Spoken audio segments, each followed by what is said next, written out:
श्री हंस भगवान। महाराज जी, श्री हंस भगवान कौन हैं और उनकी प्राकट्य स्थली हंस तीर्थ हंसकूप संध्या वट वृक्ष के हंसकूप के बारे में महात्म्य क्या है? शरणम। भगवान के अनेक अवतारों में हंसावतार का महात्म्य विशेष मिलता है, क्योंकि भगवान ने सर्वप्रथम ब्रह्मा जी को वेद विज्ञान, सृष्टि विज्ञान, नाना प्रकार के विज्ञान का उपदेश देने की दृष्टि से हंस के रूप में भगवान प्रकट हुए। और ऐसा संयोग बनता है, परमात्मा ने कहा मैं जो हूँ, हम मने मैं हूँ, सा मने वही सब जो कुछ दिख पड़ रहा है, प्रथम पुरुष सब कुछ, सारा विश्व ब्रह्मांड सब वही कुछ है। और उस संबंध में यहाँ पर प्रयाग में भगवान, क्योंकि प्रयाग सृष्टि की नाभि है, भगवान यहाँ प्रकट हुए, ब्रह्मा जी को सृष्टि विज्ञान समझाए, सनकादिकों को ब्रह्मोपदेश किया। और इसका बड़ा महात्म्य है।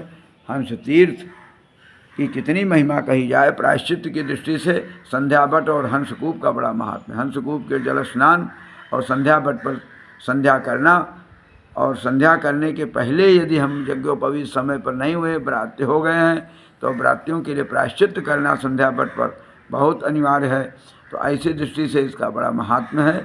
और इस संबंध में पांच पुराण, कूर्म पुराण और श्रीमद् भागवत पुराण में भगवान के हंसावतार का वर्णन मिलता है। जहाँ तक भगवान के अनंत अवतार हैं, उन अवतारों में 24 अवतार हैं, 24 अवतारों में हंसावतार का विशेष महत्व है।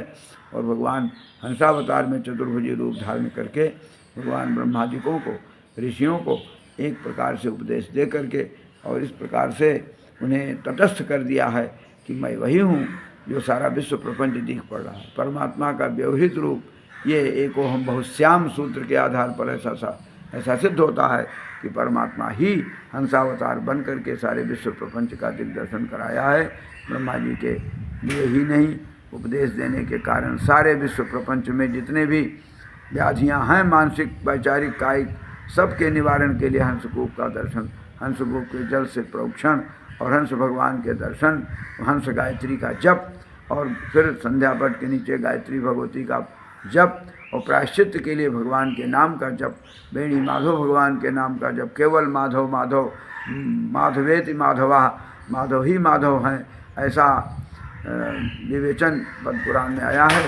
तो इस मंत्र का जप करना अत्यंत लाभान्वित करता है।